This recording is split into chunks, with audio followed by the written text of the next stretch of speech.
Salut tout le monde, bienvenue sur ma chaîne Bibliopolar où je vous présente des polars que vous pouvez emprunter à votre bibliothèque municipale, votre bibliothèque de quartier. Aujourd'hui, je vous parle d'une autrice que j'aime beaucoup, Camélia Lackberg, avec son livre Cyanure, qui est un petit peu moins connu que sa première grande série de 10 volumes qu'elle a faite avec Patrick Ekstrom et Erika Falk. Donc, qui vient plus dans un format comme ceci. C'est plus comme ça qu'on la connaît puis qu'on est habitué là, à voir ses livres. Ça, c'est d'ailleurs le 10e tome, là, le dernier de cette série-là.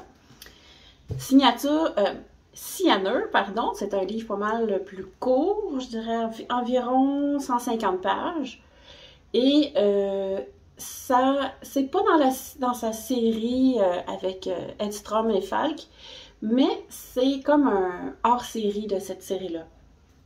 Dans le sens que le personnage principal ici dans Cyanure, c'est Martin Molin, qui est le collègue de travail policier de Patrick Edstrom dans sa série originale. Je dis originale parce qu'elle a publié d'autres séries depuis, mais c'est vraiment la série qui l'a fait connaître. Son premier tome, La Princesse des Glaces, a même été adapté en bande dessinée, en série, et peut-être même eu un film sur cette histoire-là, donc. Mais aujourd'hui, je vous parle de Cyanure. Déjà, une petite remarque, c'est que j'ai trouvé, c'est une traduction, bien entendu, puisque l'autrice est suédoise. J'ai trouvé que la traduction du titre était pas super en français. Je regarde toujours quand c'est des traductions le titre original pour savoir un petit peu l'esprit dans lequel l'auteur ou l'autrice a vraiment voulu présenter son livre. Puis, bon, là, c'est en suédois, mais je suis allée chercher la traduction, puis en suédois, c'est « Tempête de neige et odeur d'amande ». Donc, je trouvais ça pas mal plus poétique que « cyanure ». On apprend dans le livre que le cyanure, ça a une odeur d'amande, donc il est question de ce poison dans ce livre. Alors, qu'est-ce qui se passe dans l'histoire de Cyanure? Eh bien, en fait, c'est que Martin Molin a une blonde, et elle l'invite à venir passer une fin de semaine en famille sur une île en Suède pour participer à la réunion de famille, en fin de compte. Fait que, il dit « Ok, je vais y aller ». Puis, une fois arrivé là-bas, il y a un premier souper de famille avec tout le monde. Et le patriarche, donc le grand-père, qui semble être une figure très imposante dans cette famille-là, c'est un riche industriel, commence à dire ses 4 vérités à chaque personne assise autour de la table. Donc, ça jette déjà un froid. On comprend que les gens ne s'entendent pas très bien entre eux dans cette famille-là, parce que tout le monde compétitionne pour avoir l'attention du grand-père, probablement pour des questions d'héritage. Et suite à ce discours assez dérangeant du grand-père, tout d'un coup, il s'affaisse, tombe la tête première dans son assiette et on découvre qu'il est mort empoisonné. De là, le titre Cyanure. C'est un huis clos parce qu'il y a une tempête de neige qui va se déclarer. Les communications sont coupées avec le continent. Le groupe se retrouve isolé sur l'île pendant environ 2 jours. Et comme Martin Molin a le sens du devoir, décide de commencer l'enquête, de mener l'enquête par lui-même. C'est un peu... comment je dirais ça? C'est que... il est un petit peu pris au dépourvu, Martin Molin. Bien entendu, il s'en venait pas, lui, pour faire ça.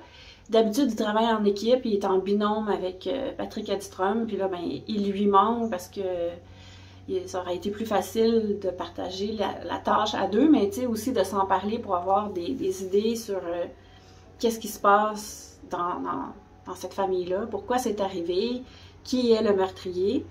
Et en plus, là, Martin Molin commence les entrevues avec chacun des membres de la famille. On apprend à les connaître, on apprend à comprendre les liens qui les unissent ou justement les choses qui font en sorte qu'ils ne sont pas capables de s'encadrer. Et là, il arrive un deuxième drame et il s'en sort pas en fin de compte, là. Martin Molin, on a l'impression qu'il n'arrivera pas à à gérer ça, puis à trouver une solution. On le sent là, dépassé par les événements. Fait un petit mot sur l'écrivaine, Camilla Lackberg, je vous en ai parlé un petit peu déjà, elle est très connue.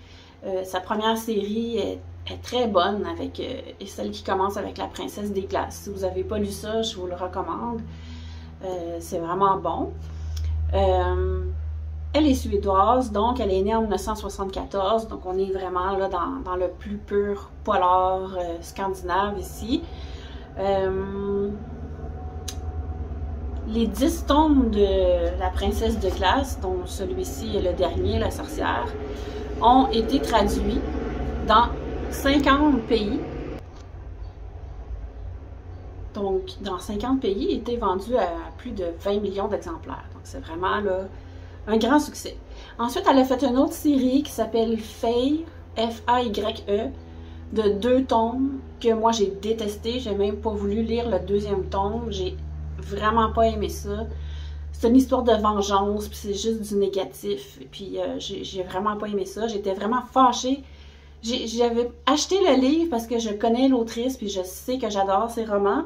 Donc j'ai été d'autant plus déçue qu'on me serve un livre aussi méchant, aussi nul en fin de compte.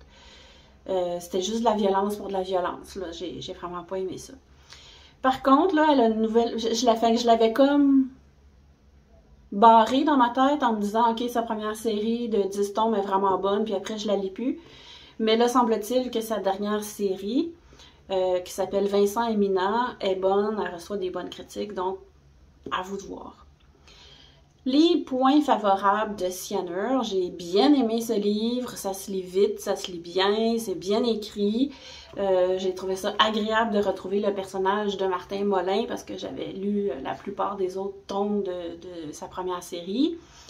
C'est le fun aussi de le voir évoluer par lui-même parce que dans sa première série de 10 tomes, ben, c'est vraiment un personnage très secondaire, tandis que là, ben, il prend en charge l'enquête, c'est lui le responsable, donc on le découvre un peu mieux.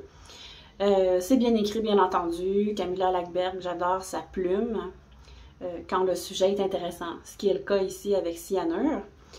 J'ai trouvé que le huis clos, ça fonctionnait vraiment très bien, on y croyait, on ressentait même la pression de l'isolement, le fait que les personnages étaient pris sur l'île, dans un chalet, sans communication avec l'extérieur. Ça mettait une sorte de pression qui était efficace. Ça pourrait être adapté en pièce de théâtre, en fin de compte. Ça fonctionnerait bien, je pense. J'ai aimé l'intrigue, j'ai aimé les rebondissements, c'est intéressant. La fin est surprenante aussi. Donc, à un moment donné, le seul point défavorable que je trouve, c'est que je trouvais que les interviews avec les différents personnages, à un moment donné, c'était long. Ça traînait un petit peu en longueur. Un petit peu, parce que le roman est quand même pas gros, là.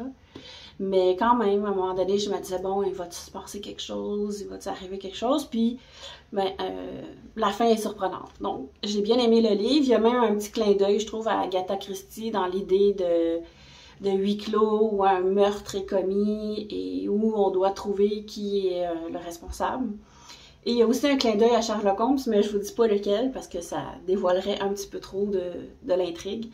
Donc, j'ai trouvé ça le fun comme petit roman à lire comme ça quand on a le temps, quand on a envie de se divertir. J'ai donné la note de 3.5 sur 5 au roman. J'ai trouvé ça quand même un petit peu moins bon que sa série originale, mais quand même un livre le fun à lire, là, Cyanure de Camilla Lackberg. Merci! À bientôt!